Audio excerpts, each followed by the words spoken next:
global happenings today. We communicate, we analyze global news.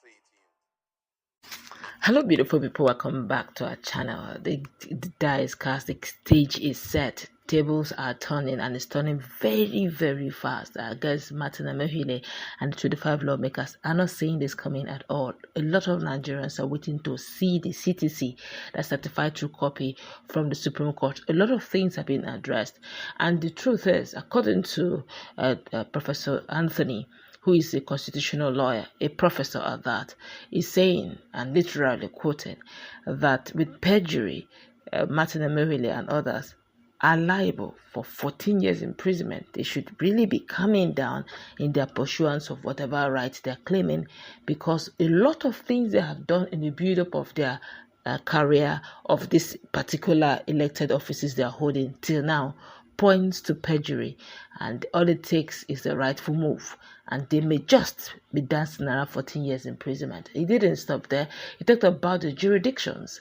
A lot of this you're going to watch in a moment and hear for yourself from the professor of constitutional law and a human rights activist, the lawyer for that, said to explain in clear terms what Martin Chike Amaewhule may be facing if he doesn't pipe low on a lot of things. Let's watch him, hear him.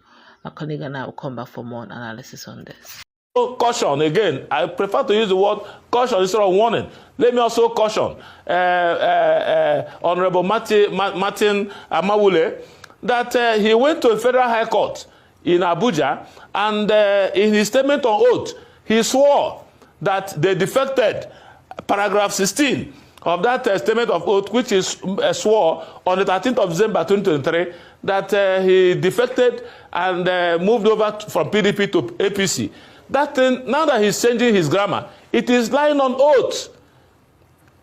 If my chamber takes up this, if we decide to take up this, it is lying on oath, and he has 14 years imprisonment waiting for him. So they have to be careful and give themselves peace. If it is trouble they want, it may affect everybody.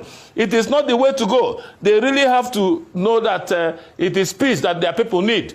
And this issue of the local government elected officer that were removed has to go by the governor.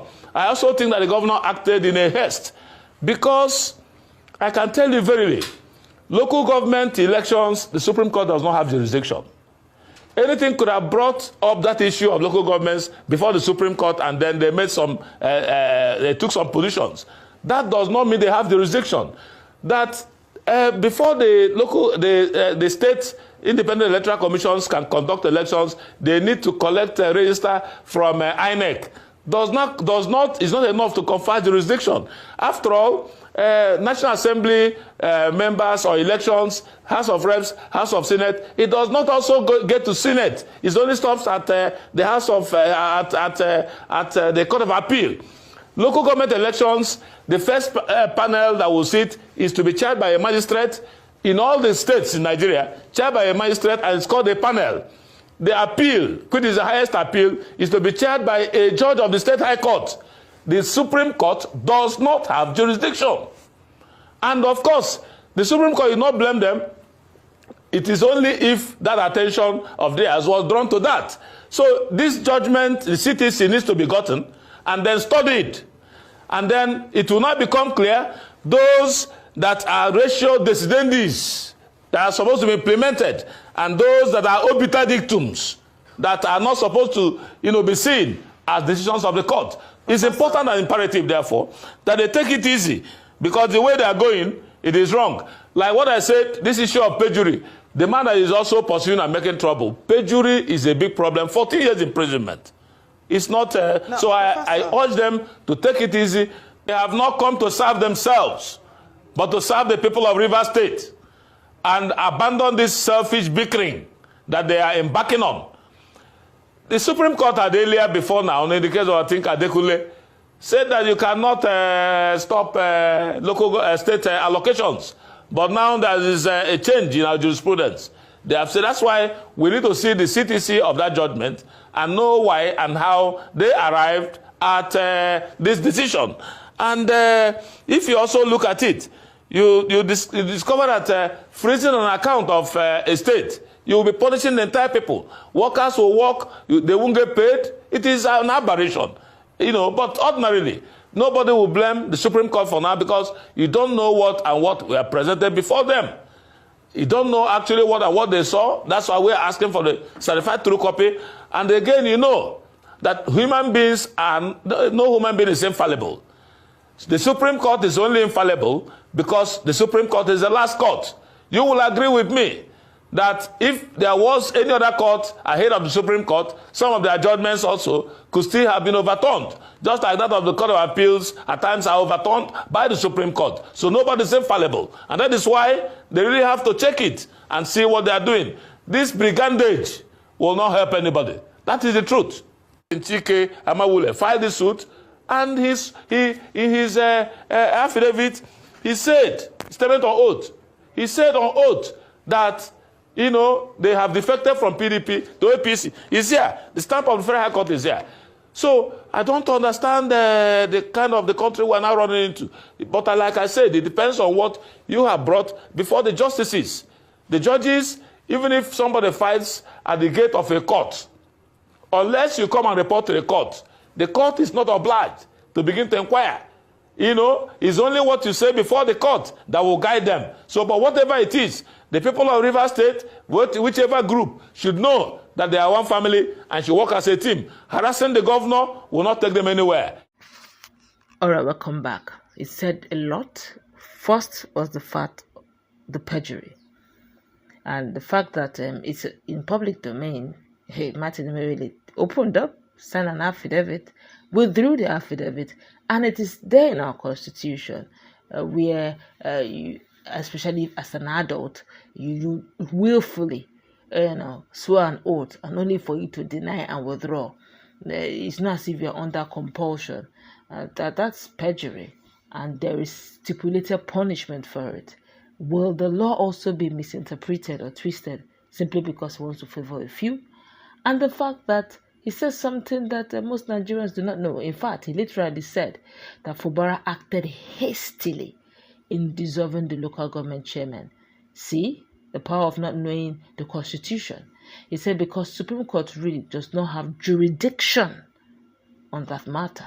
What's your take in all of that, including, of course, the perjury? Well, I think that on the issue of perjury, someone committing perjury, it's already provided for in section 118 of the Criminal Code that any person who commits perjury is liable to imprisonment for 14 years. And if the offender commits the offense in order to procure the conviction of another person for an offense punishable with death or with imprisonment for life, he is liable for imprisonment for life. So there's a condition that is given in respect to that. But however, in this case, they were trying to save their face. So just like the man had clearly pointed out, they are liable to at least 14 years imprisonment.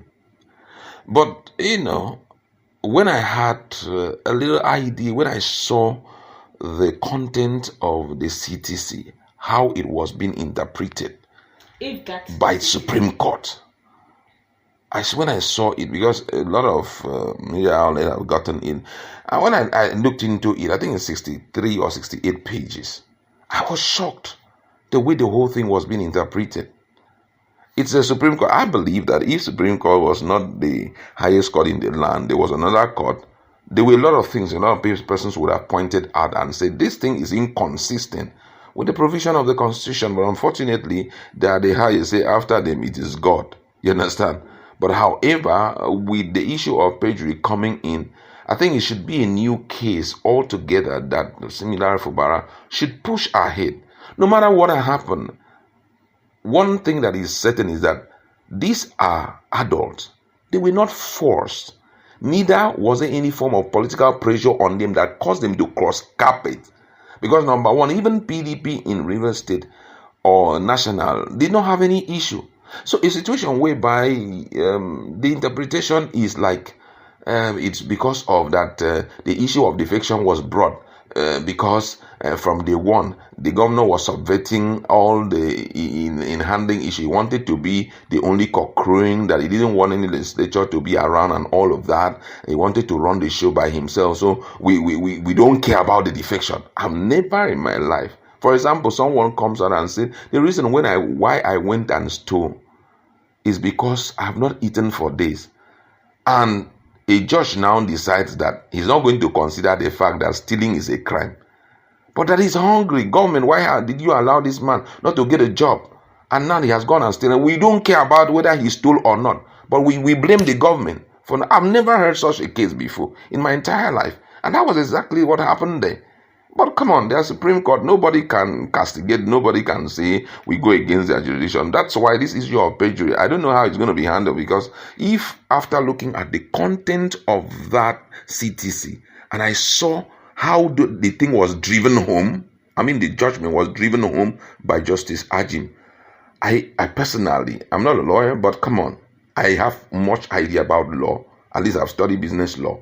I was shocked, and I was really, it was an unbelievable statement. Everything I saw around it, it was as though the governor intention was, number one, he said his intention was, he didn't want to be impeached. That was why he destroyed everything, and he didn't even want to see anything called legislature. But these guys defected. They were not under pressure. It wasn't by saying, it was by gunpoint that they told them, defect. If you don't defect, we are going to do this. No, it wasn't.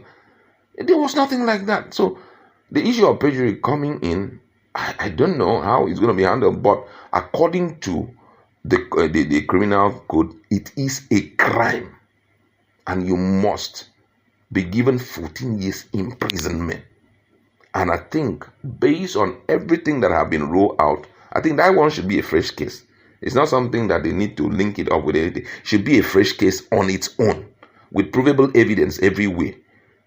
And the fact that it has invalidated a lot of court judgment or court orders that they used during that period.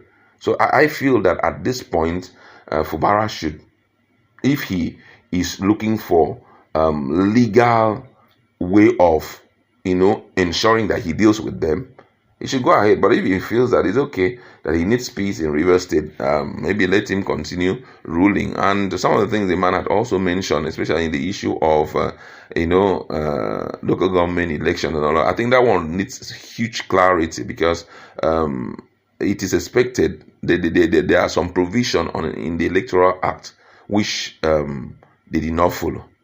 Because according to the Electoral Act, 90 days and all of. But then, before then, Supreme Court had already said that no government, no local, no state government should receive any funding after 90 days if they have not carried out their this thing. So exactly everything that they did was in sync. And I feel also that Justice Enebele is not a new person in law.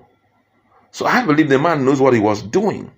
But however, Supreme Court has spoken. Let's hear what the next move that they will take. All right, that's good. Wrap it up. Let's meet in our comment section.